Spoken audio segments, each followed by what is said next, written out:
My name is Sienna Marlowe, and the first time my mother-in-law called me temporary, she was smiling. It was at our wedding reception, right after the speeches. She held my hands like a blessing and said, softly enough that only I could hear, "Enjoy it, dear. Nothing is permanent. Not even wives." Then she leaned back, clinked her champagne flute, and laughed with the guests like she'd said something sweet. Her name is Veronica Marlowe. Everyone in our town calls her V, like she's a favorite aunt. She volunteers at the library, organizes charity auctions, bakes cookies for the fire station. She's the kind of woman who wears cream cardigans and carries tissues, just in case. People love her because she looks harmless. I married her son, Jonah, when I was 30. Jonah was gentle in the way men are when they've been raised inside someone else's emotional weather. He had learned to scan a room for his mother's mood before he even understood what moods were. He could read the tightness around her mouth like a barometer. I thought it was empathy. Later, I understood it was training. The first year of our marriage was a series of small compromises I didn't realize were a pattern. Sunday dinners at Veronica's because it matters to her. Holidays at her house because she'd be alone. Phone calls on speaker because she just wants to feel included. She never demanded. She suggested. She sighed. She looked hurt. And Jonah moved like a man pulled by invisible strings. If I pushed back, Jonah's face would tighten with guilt. "Please, see," he'd say. "She's my mom." And I would soften because I loved him. Because I didn't want to be the reason he felt torn. That was my first mistake. Thinking love was supposed to feel like shrinking. When I got pregnant with our daughter, Hazel, Veronica's smile changed. It became sharper, possessive, like she'd been waiting for a reason to reclaim the center of Jonah's life. She came to my appointments without being invited. She sent me Doctor Friends articles. She corrected my choices before I made them. "You'll do cloth diapers," she said once, not asking. "I'm not sure," I replied, careful. She patted my arm. "You'll see. I did it with Jonah. He turned out perfect." Perfect. That was her favorite word for her son. Like he was a product. When Hazel was born, Veronica arrived at the hospital with a camera and a tote bag labeled Grandma Supplies. She asked the nurse what time visiting hours ended, then said, "Oh, good. I'll be here all night." I was still bleeding when she took Hazel from my arms. "Let Grandma soothe her," she whispered, swaying like she'd done it 1,000 times. I held out my hands. "I've got her." Veronica didn't look at me. She looked at Jonah. "She's exhausted," she said. "You can't expect her to do everything." Jonah, tired and overwhelmed, nodded like that was true. Like I was incapable. Veronica's control was never loud. That's why it worked. She didn't scream. She didn't insult me openly. She simply narrated me as fragile until everyone believed it. "You're such a sensitive mother," she'd say to friends. "She worries a lot," she'd tell Jonah. "She's still adjusting," she'd mention to our pediatrician, smiling. Every sentence was a thread. Together, they formed a net. At first, I tried to earn my place. I cleaned the house before she visited. I cooked meals she liked. I smiled through comments like, "Hazel's cheeks are so round. Are you feeding her too much?" I swallowed it because I was tired. Because newborn life is a fog, and I thought this was normal family tension. Then, one afternoon, when Hazel was 5 months old, Veronica came over while Jonah was at work. She arrived carrying a folder like it was a gift. "I didn't want to worry you," she said, sitting at our kitchen table without asking. But I spoke to an attorney. My stomach dropped. About what? Emergency planning, she said warmly. Responsible adults plan, especially when there's a baby. She slid the folder toward me. The first page said, Temporary Guardianship Authorization. I read the next line and felt cold spread through my chest. In the event the mother is unable to provide care. Unable. Not deceased. Not missing. Unable. I'm able, I said, voice small. Veronica's eyes softened like a nurse's. Of course. I just see how overwhelmed you get. I worry. It's love. I'm not signing this, I said. Veronica didn't flinch. She smiled the way you smile at a child refusing vegetables. No rush. Take it home. Think. Jonah will agree with me. When Jonah got home, Veronica called him on speaker and cried quietly. Cy hates me, she whispered. I only want to keep Hazel safe. Jonah looked at me like I'd kicked a puppy. Babe, he said. It's just in case. It says I might be unable, I replied. That's not just in case. That's an accusation. Veronica sniffed. It's standard language. It's not, I said, and you know it. Jonah's jaw tightened. Can we not fight about this? There it was. The desire for calm at any cost. The habit of choosing his mother's comfort over my boundaries. That night I didn't sleep. I sat in the nursery with Hazel breathing softly in her crib and realized something I'd been avoiding. Veronica wasn't trying to help us. She was trying to position herself. I didn't want revenge. I wanted safety. So I started collecting threads. I saved texts. I screenshot comments. I wrote down dates when Veronica came uninvited, when she implied I was unstable, when she told Jonah I was too emotional. I created a folder in my email called V, not because I planned to use it, because I needed proof I wasn't imagining the pattern. 2 months later, Jonah and I fought about childcare. I wanted daycare. He wanted Veronica. She's family, he insisted. She's controlling, I said. She loves Hazel, he snapped. Love doesn't give you rights, I wanted to say, but I knew Jonah wouldn't hear it. He'd been taught that his mother's love was law. Daycare was expensive, and Jonah had just been passed over for a promotion. Money became another lever Veronica could pull. She can watch Hazel for free, Jonah said. She can watch Hazel to watch me, I replied.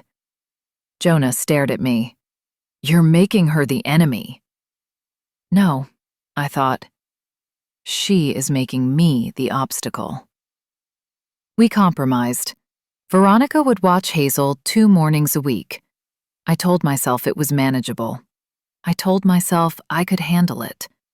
I told myself I had to, because Jonah was looking at me like I was unreasonable. The first morning Veronica watched Hazel, she sent Jonah photos every 15 minutes. Hazel smiling, Hazel crawling, Hazel eating mashed banana. None of the photos included me. When I picked Hazel up, Veronica said casually, She's calmer without you hovering. My hands shook as I buckled my daughter into the car seat. Don't say that. Veronica's eyes widened. Oh, honey, I didn't mean it badly. It's just, you're anxious. Anxious. Another thread. That night, Jonah repeated it. Maybe you are anxious, he said gently, like he was helping. I went into the bathroom and stared at myself in the mirror. My face looked older than it had a year ago. My eyes were hollow. But I wasn't anxious. I was being hunted. I called a lawyer the next day. Her name was Marisol Grant. She was brisk, calm, and allergic to drama. When I showed her the guardianship packet, she frowned. "This is not standard," she said. "This is groundwork." "Groundwork for what?" I asked, though my stomach already knew. "Custody. Interference," she said. "Grandparents can file petitions in some situations. Usually it's weak. But if she's building a narrative that you're unfit, she can force you into court and bleed you with time and money." I swallowed. "Can she win?" Marisol's gaze was steady. "Winning isn't the only goal. Sometimes the goal is control." I felt something tighten inside me, then settle. "What do I do?" Marisol leaned forward. "You stop giving her access without structure. You document everything. And we create a legal counterweight." A counterweight. I liked the sound of that. Something that didn't require me to scream. Something that could hold. Marisol drafted a parenting and emergency designation document. It looked harmless. Who could object to planning? But buried inside was a clause that made my heart thud. Any third party who initiated legal action for custody or guardianship without the written consent of both parents would be deemed adversarial, and their contact would be restricted pending court review. In plain language, if Veronica tried to take Hazel, she would automatically trigger a lock on her own access. "It only works if Jonah signs," Marisol said. Of course, the hardest part was always the man in the middle. I didn't try to convince Jonah with fear. Jonah hated fear. Fear made him run back to his mother. I convinced him with logic. "Your mom says it's just in case," I told him, sliding Marisol's document across the table. "So this is also just in case. It protects us from anyone making decisions about Hazel without both of us." Jonah hesitated. "Is this against her?" "It's against chaos," I said. "If she means well, she won't mind." Jonah stared at the signature line. His eyes flicked to Hazel playing on the rug. He swallowed hard, and I saw the boy inside him, still afraid to disappoint his mother. Then he signed. I didn't celebrate. Didn't tell him he'd finally chosen me. I just said, "Thank you." We filed the document properly. Certified, notarized, copies in multiple places. Then we sent a polite note to Veronica. "We've created a family emergency plan. Thanks for caring. Here's what we're using." Veronica responded with a heart emoji. A week later, she asked to meet for tea. She arrived wearing her soft cardigan and wounded smile. "I'm so glad you're taking planning seriously," she said, scanning the document with quick eyes. She didn't read deeply. People like Veronica don't read deeply. They assume the world is built to reward them. She signed an acknowledgement page Marisol included, confirming she understood and accepted the plan as the family's designated framework. Veronica's pen moved fast. That pen stroke became the hinge of her life. For months after that, Veronica behaved. She praised me in public. She asked before visiting. She acted like a reformed woman. Jonah relaxed. "See?" he said. "It's better." But I knew what quiet meant now. Quiet meant waiting. And Veronica was excellent at waiting. The next shift came when Jonah's job became unstable. A corporate merger, layoffs, stress. Jonah started spending more time at his mother's house to decompress. He brought Hazel there more often. Veronica became the comforting constant again. And I became, once again, the tense woman who couldn't let things go. Veronica began planting new threads. She told Jonah I was controlling. She told him I was resentful. She told him I was keeping Hazel from family. She never said it angrily. She said it like concern. "She's struggling," Veronica would say, looking at Jonah with sad eyes. "You need support too." One night, Jonah came home late and said, "We should consider counseling." I felt relief. "Yes," I said, "we should." Then he added, "My mom found someone good."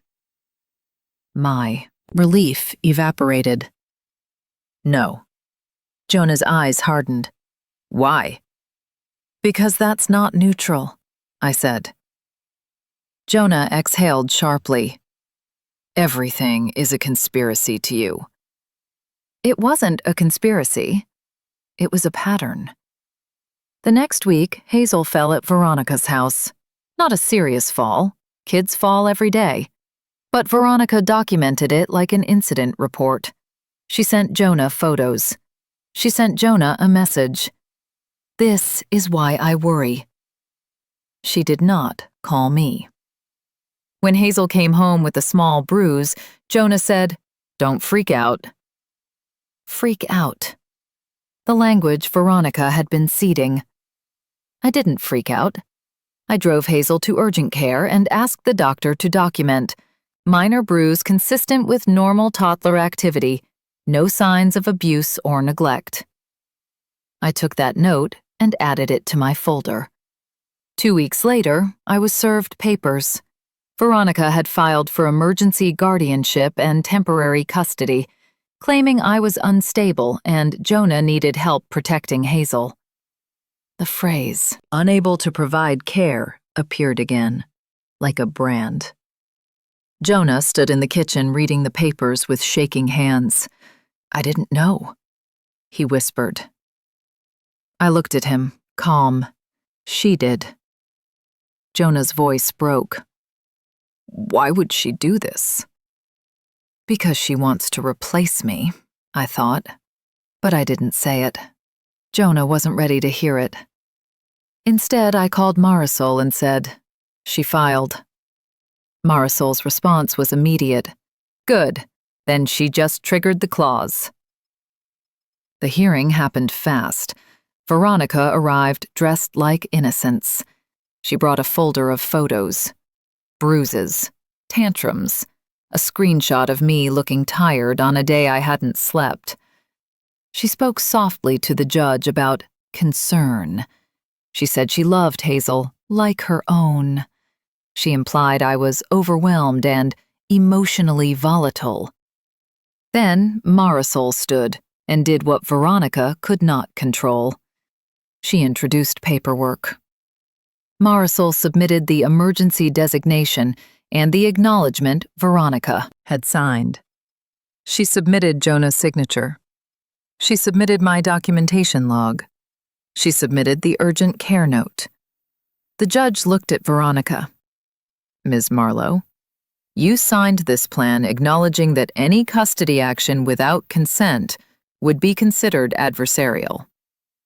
Veronica's face tightened for a fraction of a second. I didn't realize." The judge held up a hand. "Did both parents consent to your filing?" Veronica looked at Jonah like she expected him to rescue her. Jonah swallowed, and for a moment I saw him teeter on the edge of old loyalty. Then he said, quietly, "No." The room changed. Veronica's mask slipped. Not fully, but enough. The judge dismissed her petition and issued a warning about harassment. Then, at Marisol's request, the judge ordered supervised contact pending further review because Veronica had demonstrated willingness to destabilize the child's home. Veronica didn't cry in court. She saved her tears for the hallway, where she grabbed Jonah's arm and hissed, "I did this for you." Jonah pulled away. "You did this to her," he said, voice raw. "To us." Veronica stared at me with eyes that finally held no sweetness. "This isn't over," she whispered. I met her gaze calmly. "It is," I said, "because now you're on record." People underestimate how powerful "on record" is. Charm can rewrite conversations. It cannot rewrite court filings. After the hearing, Jonah moved out for a month.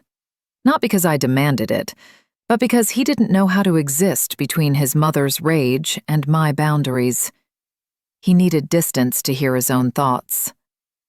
During that month, Veronica tried everything. She called relatives to paint me as cruel. She posted vague social media posts about heartbreak. She sent gifts to Hazel through third parties. She attempted to show up at daycare.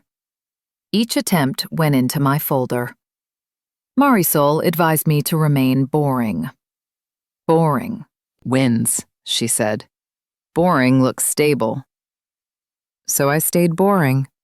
I kept Hazel's routine. I kept my tone calm. I communicated with Jonah in writing.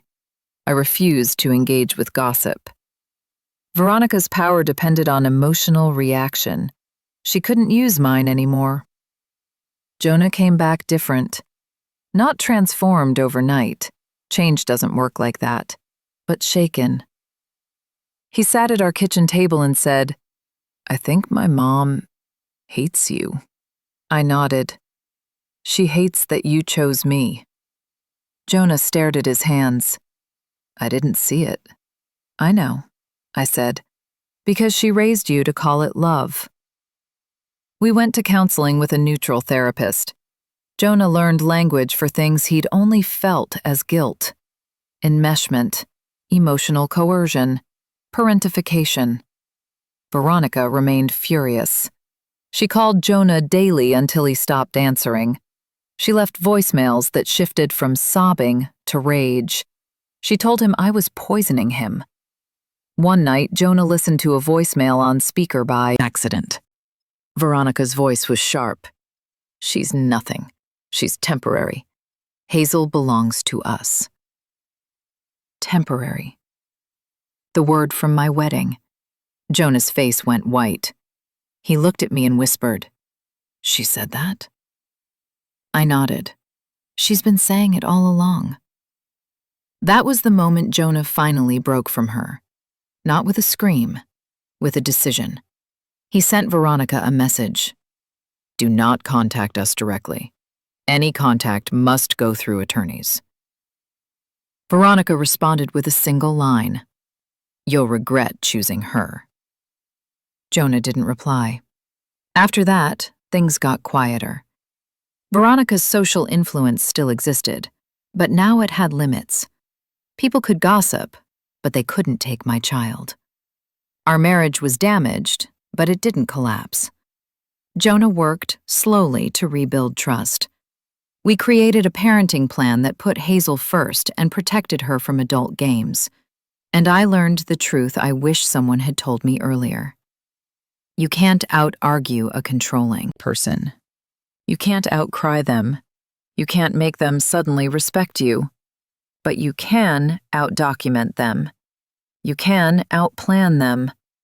You can make the consequences real. Veronica tried to take my child by turning my patience into a weakness. She didn't know my patience had become preparation.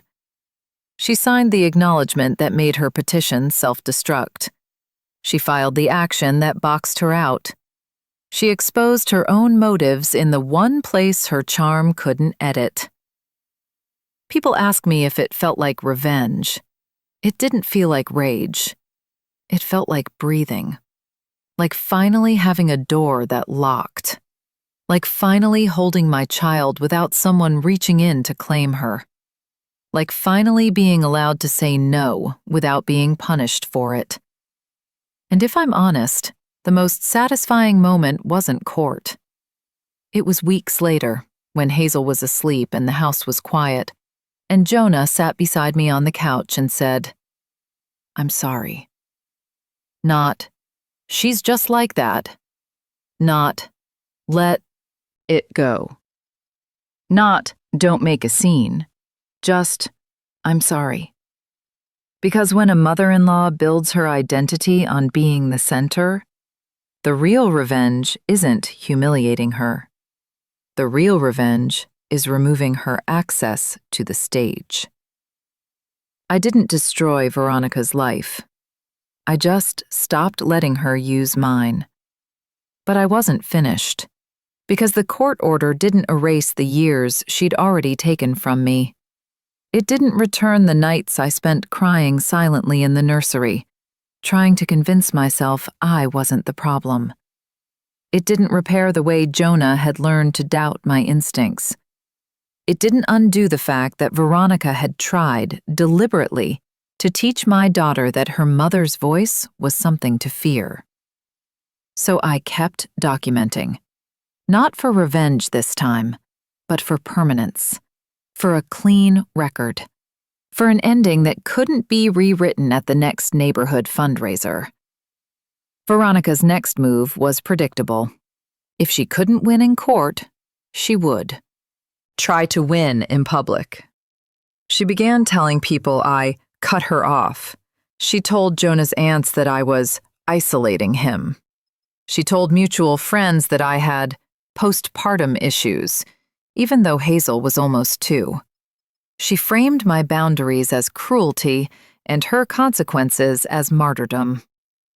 At the grocery store, women I barely knew would tilt their heads and say, "I heard you and Veronica had a misunderstanding." Misunderstanding. Like a custody filing was a mix-up over napkins. I smiled politely and said, "It's all being handled through the proper channels." Then I would go home and add their names and the date to my notes. Not because I wanted to punish them, but because I was done letting Veronica control the narrative without friction. The most dangerous thing about a woman like Veronica isn't her behavior. It's the way she recruits witnesses.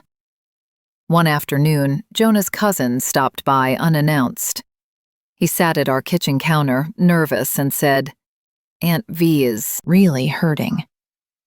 Jonah's shoulders tightened immediately. Old conditioning. "I know," he murmured. The cousin looked at me. "Maybe you could just let her see Hazel sometimes? Like, supervised, but not official?" Not official meant not documented. Not documented meant Veronica could pretend rules didn't exist. I kept my tone calm. "The court already decided," I said. "We're following that." The cousin sighed like I was stubborn. "She's family." I leaned forward. "So am I." After he left, Jonah stared at the floor. "Everyone thinks you're the reason the family is split," he said quietly. I looked at him. "Do you think that?" Jonah didn't answer right away. Then he whispered, "I don't know how to be the one who disappoints her." That was the real battle, not Veronica. The version of Veronica living inside Jonah. So I asked Jonah to do something he'd never done. Write down what actually happened. The guardianship packet, the photos, the filing, the judge's questions, his no. Jonah resisted at first. Then he tried, and as he wrote, his face changed. He looked sick, like he'd swallowed poison. "She really did it," he said, voice hollow. "She really tried to take her." I nodded. Yes. The next week, Jonah met Veronica at a cafe. He told me he needed to talk to her alone, and for the first time, I let him. Not because I trusted Veronica, but because Jonah needed to hear her without my presence as an excuse. He came home 2 hours later with eyes that looked older. "She said you made me say no," he whispered. I waited. "She said you manipulated me," he continued, voice shaking. She said Hazel would be better with her. She said, "You're temporary." Temporary again, like a refrain. Jonah looked at me and said, "I told her if she ever uses that word again, she'll never see us." I felt my throat tighten. And what did she say? Jonah swallowed hard. She laughed. That laugh mattered more than any petition. It proved she didn't believe consequences were real. So we made them real. Marisol filed for a formal modification. No contact unless through supervised visitation with a licensed monitor, due to continued interference and attempted contact through third parties. We attached the cousin's message, the rumors, the attempts to bypass the order. The judge granted it. Veronica lost the one thing she valued most: informal access. The ability to drift into our lives and pretend it was love. She spiraled after that. She wrote Jonah letters about betrayal. She called my parents, people she barely knew, to express concern. She even showed up at our church one Sunday and sat behind us, humming softly during hymns, like she belonged to Hazel more than I did. When service ended, she approached with open arms. Hazel reached for me. Veronica's eyes flicked to Hazel's hands gripping my sweater, and something ugly flashed across her face, so quick most people would miss it. But I didn't miss it. I stepped between them. "You can't," I said quietly. Veronica's smile stayed in place. "I just want to hug my granddaughter." "Not without the monitor," I replied. Her smile trembled. "You're making a scene." I lowered my voice. "No, you are." That afternoon, Marisol sent a notice to Veronica's counsel. Further attempts to approach the child in public would be considered a violation. The town buzzed, of course. People love drama when it isn't theirs. Veronica's friends whispered that I was cruel. Someone posted a vague Facebook status about women who weaponize children. Then something interesting happened. A woman from the library, someone I'd barely spoken to, messaged me privately. "Is it true Veronica tried to take custody?" she asked. "I'm asking because she did something similar to my sister years ago. Not court, but threats." I sat at my kitchen table reading that message, and the shape of Veronica's life shifted in my mind. This wasn't new behavior. I wasn't special. I was simply the first person who kept receipts. At the next charity auction, Veronica wasn't asked to lead the committee. At the next fundraiser, she wasn't given the microphone. People still smiled at her, but the smiles were cautious now, like they were watching a dog that had bitten someone once. Veronica noticed. Of course she did. She called Jonah late at night, crying hard for the first time. Real crying, not the quiet performance. "You're letting her ruin my life," she sobbed. Jonah's voice was steady. "You did that."